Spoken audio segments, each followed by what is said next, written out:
Hello everyone, welcome to Concept of the Day. There was a question, or I can say doubt, that was sent by a student. I'll show you the question also. And ये question था and we'll be solving this question. अगर आपके पास भी कोई doubt है तो you can also send me that question. I'll be solving it for you.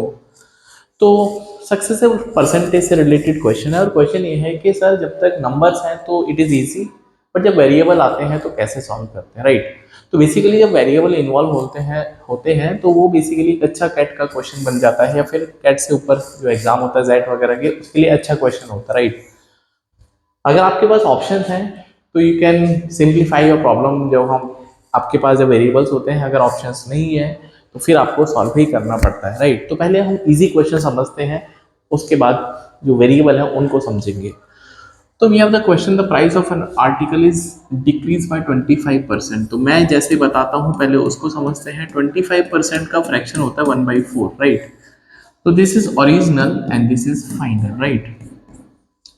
Four का मतलब क्या है, नीचे फोर का मतलब कि कोई भी प्राइस है या कोई भी क्वांटिटी है, इनिशियली वो फोर का मल्टीपल रही होगी, so let it be four.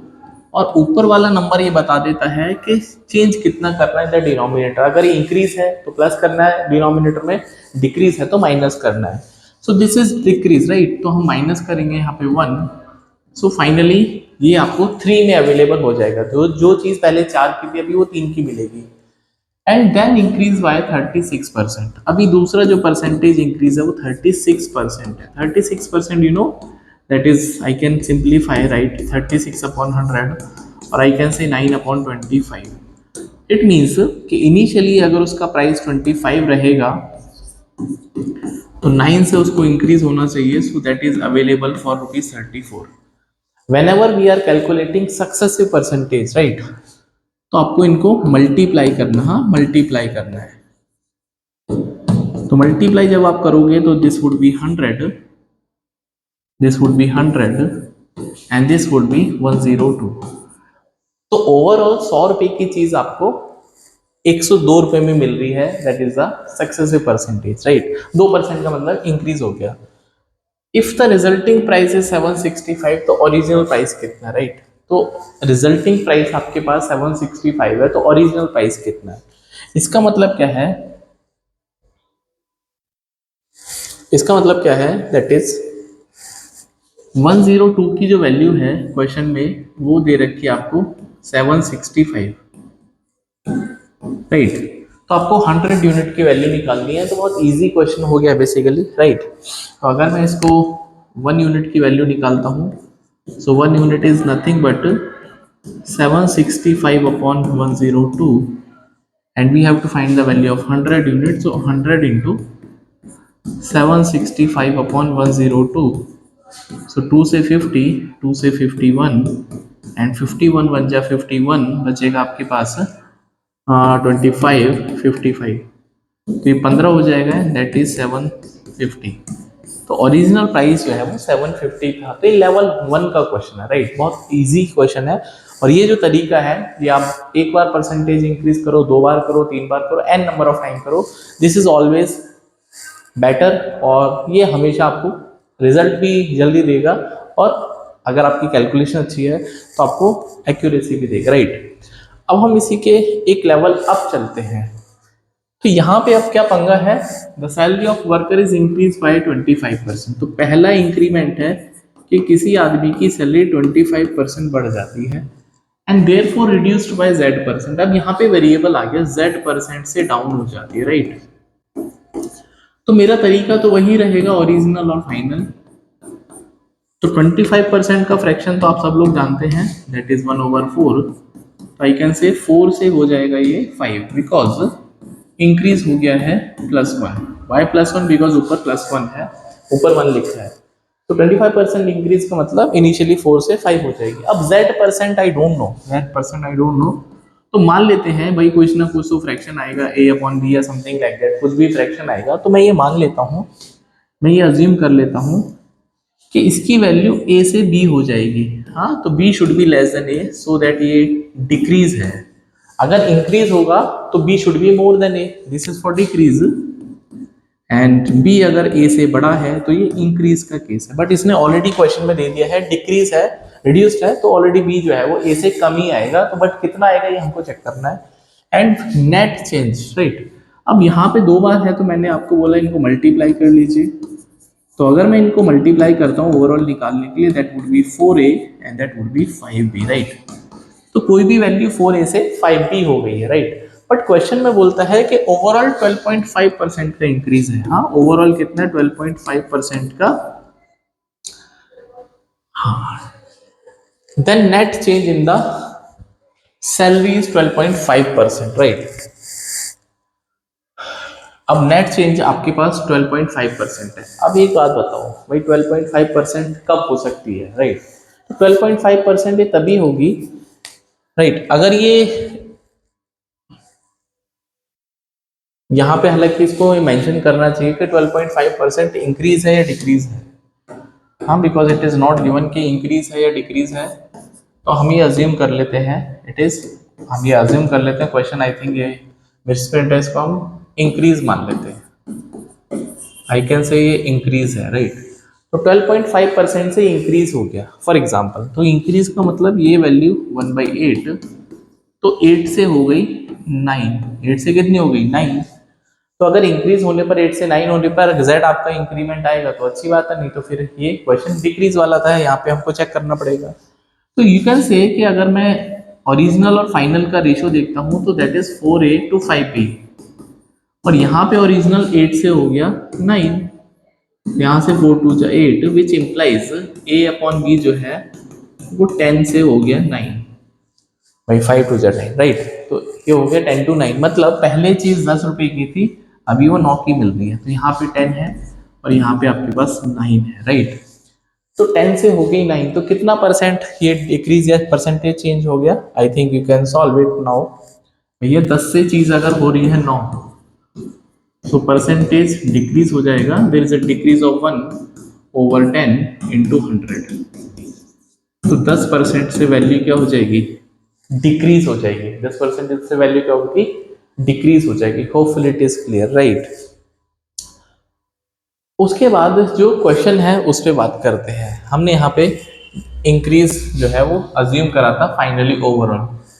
अगर डिक्रीज होता तो चीजें कुछ डिफरेंट होती। फॉर एग्जांपल अगर मैं इसको डिक्रीज ले लेता तो फिर कहाँ पे रिजल्ट में चेंज आता वो एक बार और चेक करवा देता हूँ आपको, राइट। तो अगर ये डिक्रीज होता तो कुछ नहीं करना था इस क्वेश्चन में। अगर ये डिक्रीज होता तो वही कुछ करना ही नहीं है। देखो, अगर ये डिक्रीज है तो 4a अपॉन 5b, अब ये 8 से 7 हो जाएगा फॉर डिक्रीज। भाई अगर ये डिक्रीज है 12.5%, तो एक वेल नंबर डिक्रीज हो जाएगा 8 to 7, तो ये फिर वैल्यू हो जाएगी 8/7, तो 4 2 जा 8, तो a अपॉन b जो है वो 10/7। तो इस केस में z इज 30% डिक्रीज हो जाएगा। भाई z का मतलब 30%, क्यों? क्योंकि 10 से हो गया 7, 10 से हो गया 7, तो ये क्वेश्चन में फ्लॉ है। मैंने आपको दोनों तरीके से बता दिया, इंक्रीज और डिक्रीज दोनों तरीके से। अगर ये इंक्रीज है फाइनली तो 10% का डिक्रीज होगा, और अगर ये फाइनली डिक्रीज हो चुका है तो ओवरऑल आपको 30% जेड को डिक्रीज करना पड़ेगा, so that resultant is 12.5% decrease, right. Formula वगैरह कुछ नहीं है, सिर्फ आपको ये रेशियो सीखना है। अब इस डाउट पे आते हैं। हाँ, ये डाउट अच्छा क्वेश्चन पूछा है। तो क्वेश्चन ये है, राइट, क्वेश्चन ये है आपके पास, population of a town increase by 2x% in the first year, 3x% in the second year, then decrease by this percent and increase by, तो ओवरऑल आपको ये दे रखा था x निकालना। ठीक है, बहुत अच्छा क्वेश्चन है, काफी अच्छा क्वेश्चन है, राइट। तो पहले साल में पॉपुलेशन कुछ भी है, मान लेते हैं p, तो पहले साल में 2x% से इंक्रीज हो चुकी है, तो मान लेते हैं कुछ ना कुछ वैल्यू आएगी p1। उसके बाद फिर से 3x% इंक्रीज हो गया है, तो पॉपुलेशन हो गई p2। उसके बाद से डिक्रीज हो गया 16.67%, तो मान लेते हैं पॉपुलेशन हो गया p3। एंड फिर उसके बाद ये 11.11% से इंक्रीज हो गया, तो पॉपुलेशन हो गया p4। और यहाँ से यहाँ तक ये ओवरऑल जो आपको दे रखा है दैट इज प्लस 14.44%। तो यहाँ पे आपको x की वैल्यू कैलकुलेट करनी है, राइट। तो it is a good question. यहाँ पे वेरिएबल है x, ठीक है। तो जहां जहां तक मुझे वैल्यू पता है पहले मैं वहां तक सॉल्व कर लेता हूँ, राइट। तो अगर हम इसको बहुत बेसिक तरीके से समझते हैं तो कोई दिक्कत वाली बात नहीं है। देखो समझते हैं इसको। तो जब भी आपसे बोलता है वेरिएबल में कि इतना परसेंट इंक्रीज हो गया, तो I will be writing P times plus के लिए इंक्रीज, मतलब इंक्रीज के लिए प्लस करेंगे 2x अपॉन 100। परसेंट है, फ्रैक्शन में कन्वर्ट करेंगे। क्योंकि ये सक्सेसिव है तो फिर से 1 प्लस 3x अपॉन 100, जो भी कुछ परसेंटेज है उसको आपको वेरिएबल आपको ऐसे लिखना पड़ेगा, राइट। तो p times increase the initial into 1 plus, why it is plus because increase हो रहा है, एंड अगेन 1 प्लस, क्यों, क्योंकि फिर से इंक्रीज हो रहा है, राइट। अब यहाँ पे 16.66% को अगर मैं देखता हूँ, इसका फ्रैक्शन ऑलरेडी होता है 1/6 और इसका फ्रैक्शन होता है 1/9, ठीक है। तो यहाँ पे हम लिखेंगे, क्योंकि अब ये डिक्रीज है तो 1 माइनस 1/6, ऑलरेडी मैंने फ्रैक्शन वैल्यू लिख दी है और फिर ये प्लस हो रहा है तो I will be writing 1 plus 1/9। और ये जो फाइनल वैल्यू फिर से इंक्रीज हो रहा है, इसकी वैल्यू होगी 4/9। तो ये हो जाएगा 1 plus 4/9 of the initial value p। p का इतना परसेंट, तो इसका मतलब p का 1 प्लस 4/9 हो जाएगा। तो यहाँ से p का तो कोई रोल बचेगा नहीं बेसिकली। तो अब मैं एक काम करता हूँ, अपनी कैलकुलेशन को इजी करने के लिए x अपॉन 100 को k मान लेता हूँ। तो ये हो जाएगा 1 प्लस 2k और ये हो जाएगा 1 प्लस 3k। हाँ, अगर इसमें ऑप्शंस होते हैं तो शायद से ये इजी था इसको गैस मारना, ठीक है। और ये हो जाएगा 5/6, ये हो जाएगा 10/9 और ये हो जाएगा 13/9। तो 9 से 9 चला जाएगा, तो मैं नेक्स्ट पेज का यूज कर लेता हूँ। तो 1 प्लस 2k और 1 plus 3k equals multiplied by, that would B 2 3 जा 6, 2 5 जा 10, 25 अपॉन 3 इक्वल्स टू, यहाँ पे 13 बचा है, राइट। इसको क्रॉस मल्टीप्लाई कर लेते हैं। तो 1 plus 2k 1 plus 3k into 25 equals to 39, right. अब इसको थोड़ा सॉल्व कर लेते हैं।